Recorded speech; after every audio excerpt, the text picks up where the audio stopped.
খুব তাড়াতাড়ি হলো না। আজকালকার ডাকের গোলমালও চলেছে। দিন 15 পরে সেন মশাই একটা চিঠি পেলেন। মহাশয়, কাগজে আপনার বিজ্ঞাপন দেখিয়া এই পত্র লিখিতেছি।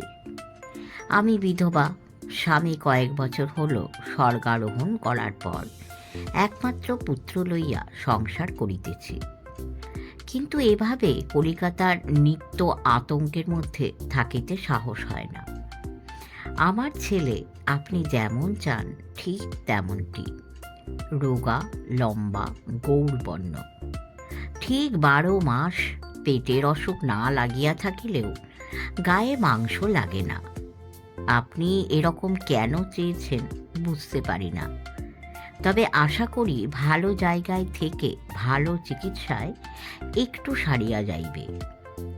বিবাহে আমার কোনো রকম খাই নাই, ভগবান আমায় যথেষ্ট দিয়াছেন। তবে ছেলেকে ঘর জামাই করিয়া দিলে আমার একলা থাকা সম্ভব হইবে না। সে কারণে লিখি, আমায় গিয়া তাহার সঙ্গে বা কাছাকাছি বাড়ি ভাড়া করিয়া থাকিতে হইবে। সঙ্গে থাকিলেও আমি কাহারও গলগ্রহ হইয়া থাকিব না। বাড়ি ঘর বেচিয়া দিয়া ছেলের সঙ্গে নিজের খরচে বা ভাড়াটে বাড়িতে গিয়া বাকি জীবনটা কাটাইয়া দেব। আপনি যদি পাত্রকে একবার দেখিয়া যাইতে চান, তাহা হইলে কবে কখন আসিবেন অনুগ্রহ করিয়া জানাইলে তাহাকে সেই সময় বাড়িতেই থাকিতে বলিব। আশা করি আপনাদের সর্বাঙ্গীন কুশল। নমস্কার গ্রহণ করুন। ইতি ভবতারিণী দেব্যা, 10/4 কিরণ দাস লেন, কলিকাতা 6।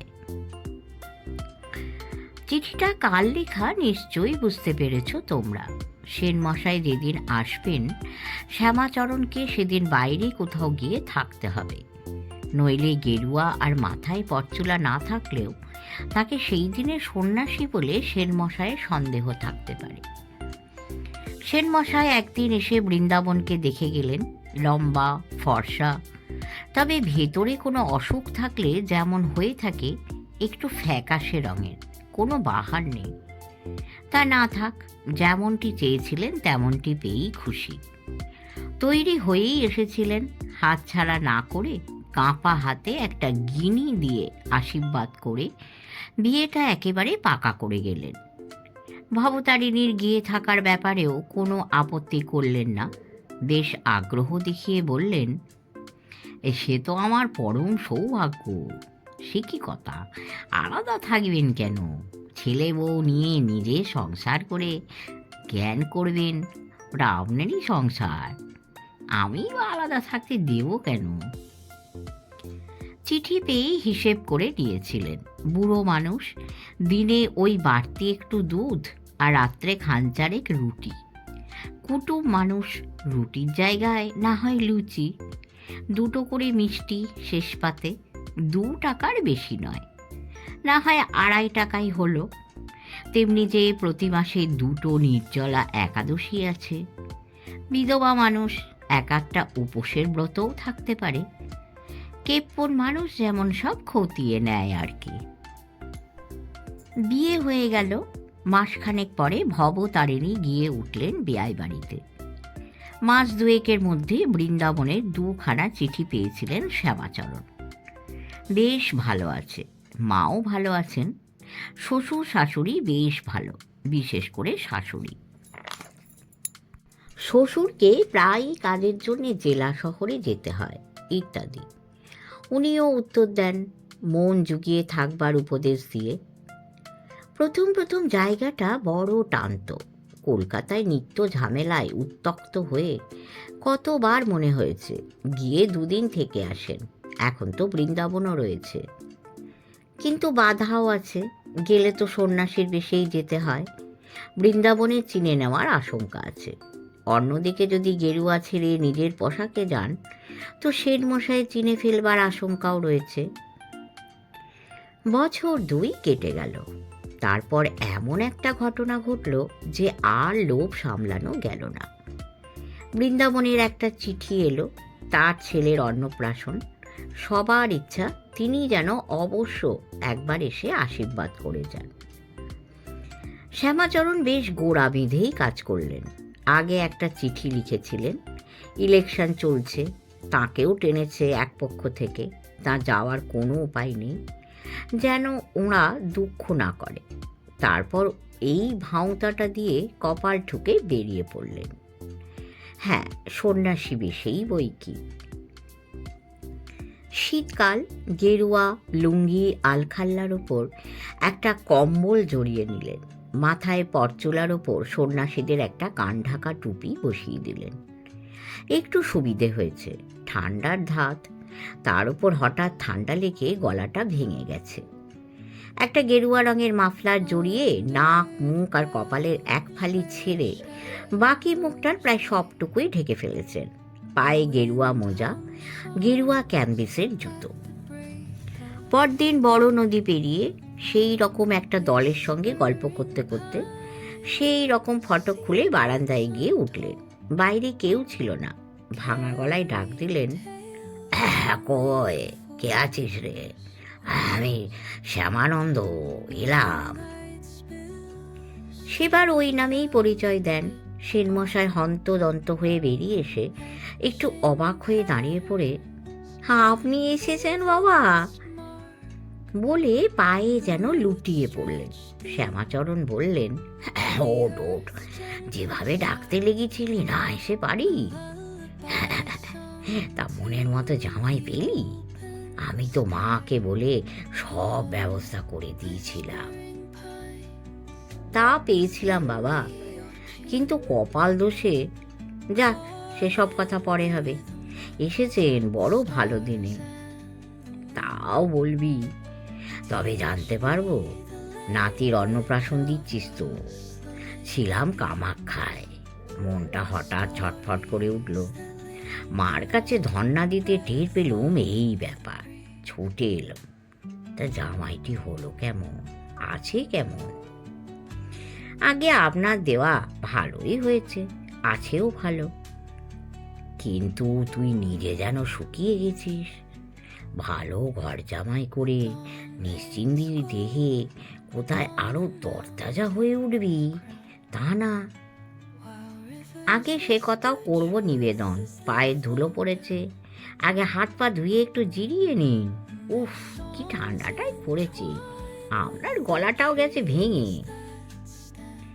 সেবা যত্নে ধুম পড়ে গেল। খুব ঘটা করে নাতির অন্নপ্রাশন দিলেন সেনমশাই। প্রায় আধখানা গ্রাম পাত পেতে খেয়ে ছাঁদা বেঁধে নিয়ে ঢেঁকুর তুলতে তুলতে বিদায় নিল। এমনকি মনকে রঘু আর পুনকে মানিকও বাদ গেল না। সেনবাড়িতে এমন কাণ্ড এর আগে কখনো হয়নি। সাড়া পড়ে গেল গ্রামে, কিন্তু তাকে দেখা গেল কম। বেশ বড় প্যান্ডেল করে লোক খাওয়ানো হচ্ছে। একবার ঘুরে গেলেন, তারপর আর দেখা নেই। প্রথম নাতি ঝোঁকের মাথায় কাজটা করে ফেলে এখন হাত কামড়াচ্ছেন বলে একটা কানা ঘুষো উঠতে যাচ্ছিল। এক সন্ন্যাসী আশায় তাকে নিয়ে পড়েছে। এই কথাটা ছড়িয়ে পড়তে সেটা থেমে গেল। শ্যামানন্দ কিন্তু রাত জেগে এসেছেন। এই যুক্তি দিয়ে তাড়াতাড়ি সেবা নিয়ে শুয়ে পড়লেন দোতলার একটা নিরিবিলি ঘরে। সেনমশাই কোথায় ছিলেন, কি করছিলেন, তিনিই জানেন।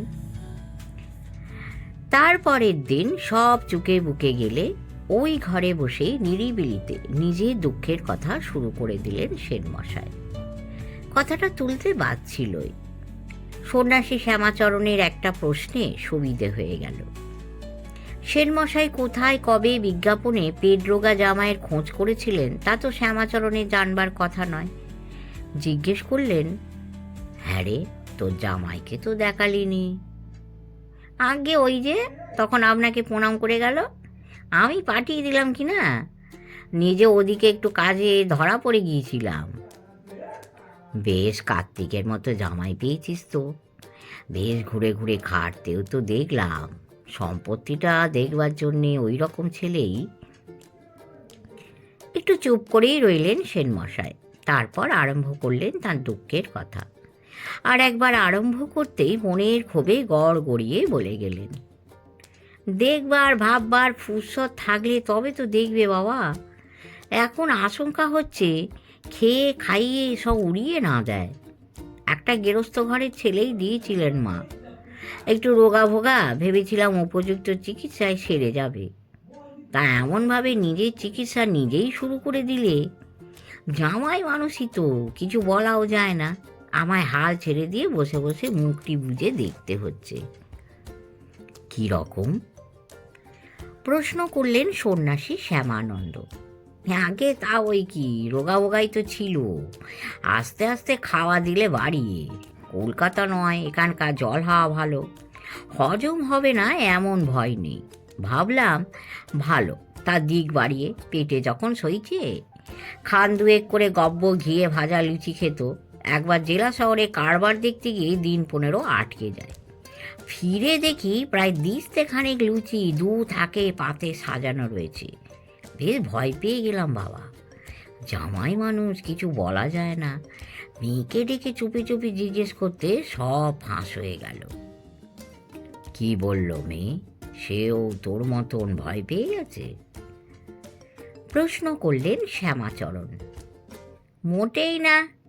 মেয়ে, তার মা, ছেলের মা সব একদিকে তো। চুপি চুপি ডেকে জিজ্ঞেস করতে মেয়ে বললে, জামাই মনকে রঘু হওয়ার জন্যে তার বাড়ি এখন যাওয়া আসা করে। মনকে রঘু এখন তার মন্ত্রগুরু।